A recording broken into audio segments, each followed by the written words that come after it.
Com a derrota para o Operário dentro de casa na última sexta-feira, a Ponte voltou a terminar um jogo como mandante sem balançar as redes. Isso não acontecia desde janeiro, ainda pelo Campeonato Paulista, quando a Macaca ficou no empate sem gols com a Inter de Limeira. Nós não conseguimos conciliar, não conseguimos as ligações, né? Principalmente do nosso meio-campo com o nosso poder ofensivo ao ataque.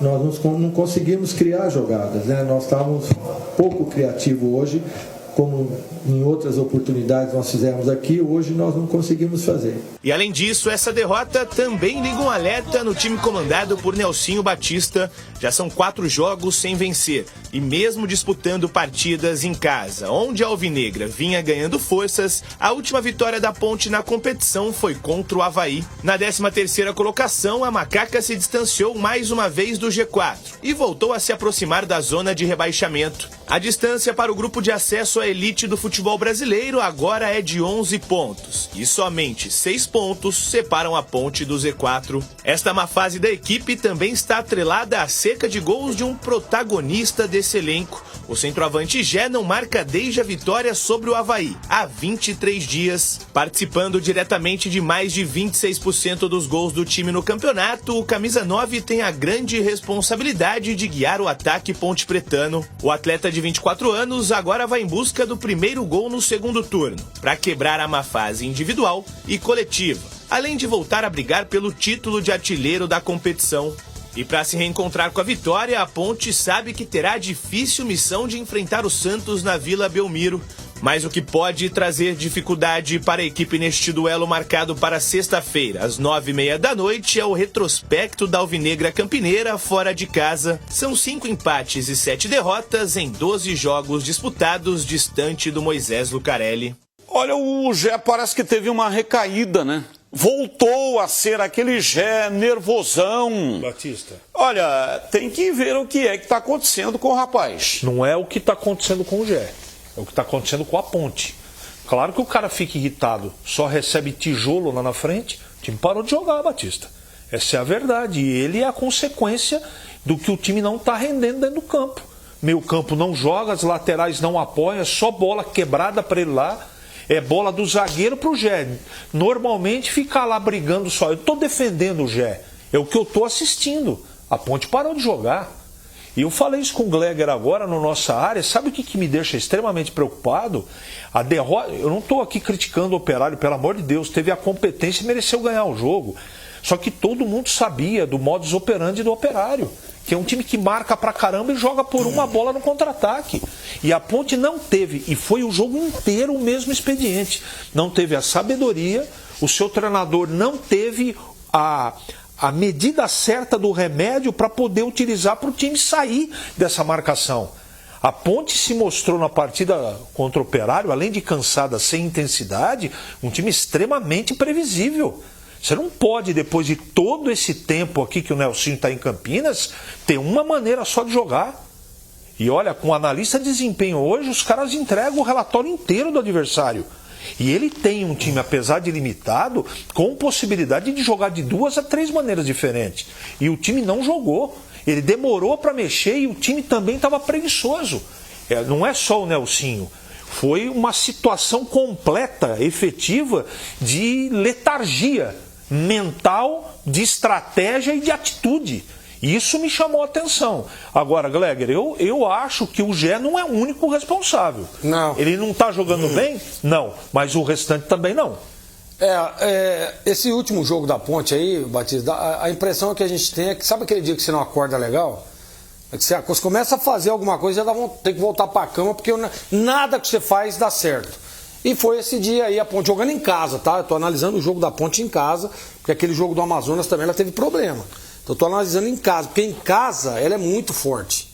E a gente percebe a tabela mostrando isso, né? Tinha inclusive 100% até algumas rodadas atrás jogando em casa, nas mãos do Nelsinho Batista. E de repente vem uma derrota diante de um time que ela poderia vencer tranquilamente. Se ela tivesse num dia legal, se ela tivesse tudo isso que o CH disse, eu concordo. Porque às vezes, por exemplo, o cara vai para um planejamento durante a semana, vai ali monta a estratégia, vai para dentro do campo, vai para a pré-eleição, falando. Só que se o atleta não conseguir executar, não adianta nada. Né? Não adianta nada. Recomposição lenta, os caras meio sonolentos, né? O time sem força parecia. Então, é aquele dia que tem que esquecer. O time da Ponte é muito bom jogando dentro de casa. O grande problema é que ela vai ter que se recuperar jogando na Vila. É só olhar Esse é o o grande problema que a Ponte tomou. Desde a metida da bola até o bote errado do Sérgio Rafael, que deu um bote para não pegar nada. O cara entra na diagonal e faz o gol. Isso não existe, gente. Isso não existe. Quem que estava marcando o cara que estava metendo a bola? E o Sérgio Rafael, olhando a bola, quis adivinhar. Abriu o compasso e não pegou nada. Desculpa, gente, eu tô o maior respeito ao Operário, mas não podia perder esse jogo. Desculpa, mas não podia, da maneira que perdeu. E outra, hein? O goleiro do Operário, né? Ele tinha o melhor lugar no estádio Moisés Lucarelli para assistir o jogo. Ele não participou da partida. A Ponte não fustigou o Operário. Então não criou, não marcou, não teve nem aquela garra habitual do time do Nelsinho, nem isso teve.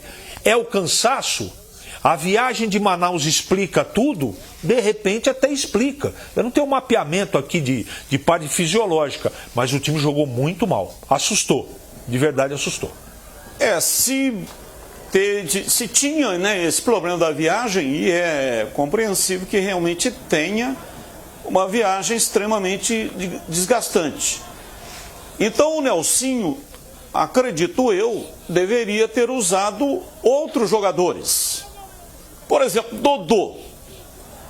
Dodô, acredito, deveria ter entrado em campo. Por que o Dodô não é titular nesse time da Ponte? Só lembrando, Sérgio Rafael, Castro e Elvis não viajaram. Exato. Dos 10 de linha, 3 não tinham jogado. Então nós precisamos pensar bem se essa tese de cansaço explica alguma coisa. 3 é bastante, mas acho que mais gente deveria ter sentado no banco de reservas. Lembrando que o lateral também não, porque quem jogou em Manaus foi o Igor Inocêncio. Quem jogou foi o Tomás. Então de 10, 4 não jogaram. 40% dos caras de linha. O gol foi meio estranho, né? Esse gol que a Ponte muito estranho. Estranho que eu quero dizer assim, pelo que a Ponte joga em casa, né? Não tomaria um gol desse nunca. Meteu uma bola por dentro. Falei aqui, né, do Dicá, mestre Dicá. Trabalhou conosco aqui durante muito tempo como comentarista. Mestre Dicá! Grande mestre Dicá, que é secretário de esportes lá de Jaguariúna. Grande abraço para o mestre Dicá. E ele, aprendi muito com o mestre Dicá durante o período que ele esteve conosco. E ele dizia o seguinte, ele trabalhou na Portuguesa, foi jogador do Otto Glória. Lendário treinador que dizia, não confie no seu companheiro. Dicá falou inúmeras vezes. Carlos Alberto Silva falava, confie desconfiando. Não, Otto Glória falava, não confie no seu companheiro. Por que não confiar no seu companheiro? Porque ele pode falhar. E foi exatamente isso. Todo mundo, a zaga inteira da Ponte adiantada, todo mundo confiando no Sérgio Rafael. Ele vai dar conta do recado. Ele vem, erra o bote e o cara do Operário sai na diagonal e mete a bola na rede. Desde o primeiro tempo, essa bola longa para os caras de velocidade estava entrando. Veja o primeiro lance do jogo. Por favor, se a técnica puder colocar o primeiro lance do jogo, que o atacante saiu cara a cara e errou. Bola longa. Bola longa, o cara entra na diagonal. Esse aí, ó. Esse aí. Só que a bola veio por cima. Mesma coisa. Então isso estava acontecendo, aconteceu 3, 4 vezes no jogo. Essa foi a primeira jogada do jogo. Aconteceu no gol. Então, pelo amor de Deus, será que o treinador não enxerga isso? Ou o que ele está falando os caras não estão executando? Então, é sinal de alerta sim. E não tem nada a ver com pontuação, é com o desempenho. Antes de perder, Gleger, lá em Manaus, já tinha empatado dentro de casa, jogando mal. Estou falando do segundo turno. Então é bom ficar esperto, porque todo mundo sabe o que vai acontecer sexta-feira, né? O Santos é o favorito e a Ponte vai ter que jogar muita bola para conseguir empatar com o Santos. Boa sorte a Ponte, tomara que vença o jogo, mas vai ser difícil. Falei aqui do mestre de cá. A Ponte Preta hoje nas suas redes faz uma homenagem ao mestre de cá. 58 anos que o mestre de cá começava a sua trajetória no estádio Moisés Lucarelli. Olha aí, eu gosto demais dessas publicações, né? 571 jogos, cara. Sim, exatamente. O jogador que mais vezes vestiu a camisa da Macaca. Merecido. E também o seu maior artilheiro. Merecido. 154 gols.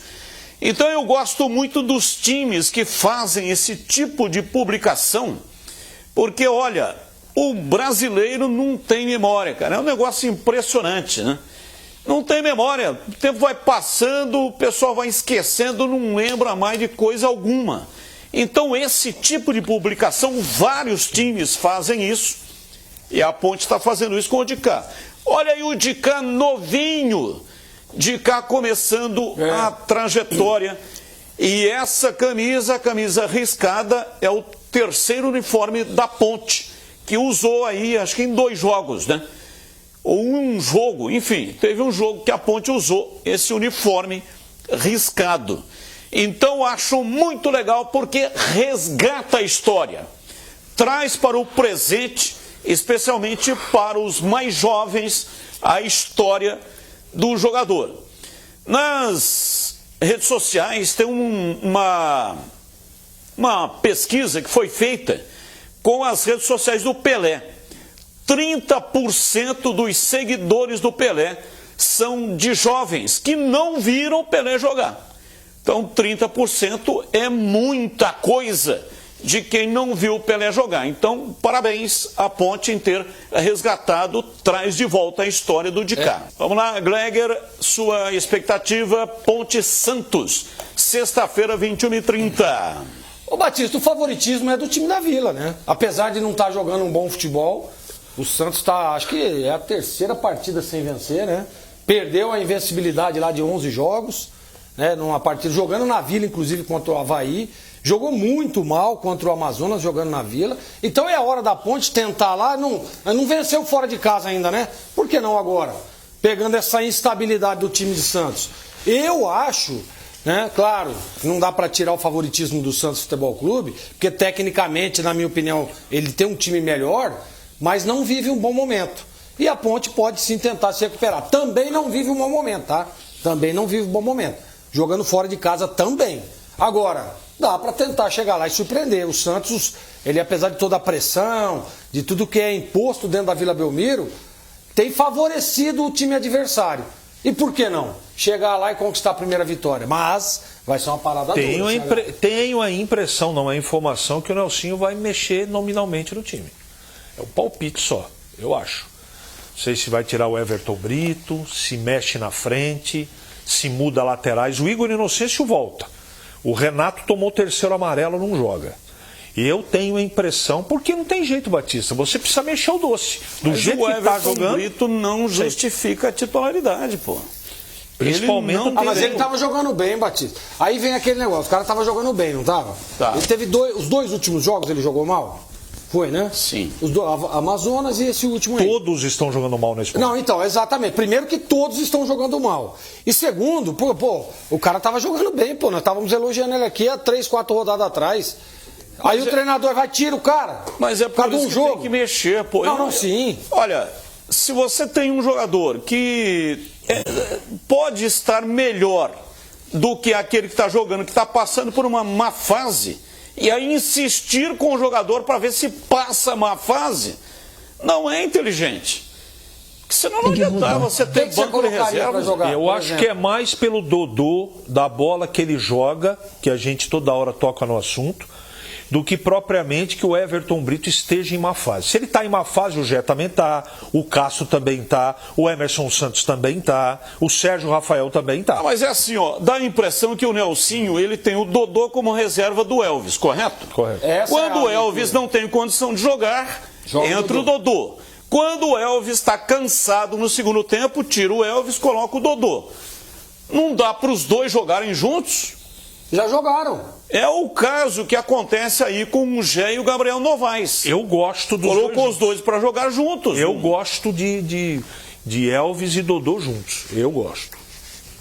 Acho que um completa o outro. Já vi duas ou três partidas. Mas aí tem que tirar um volante, o time perde o meio campo na marcação. Porque ele arrumou o time da Ponte jogando com 3 volantes.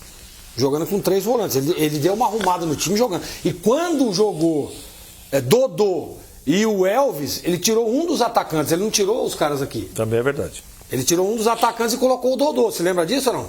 E aí a Ponte jogou com 2 homens à frente. Então, pra mim, ele tá com essa leitura.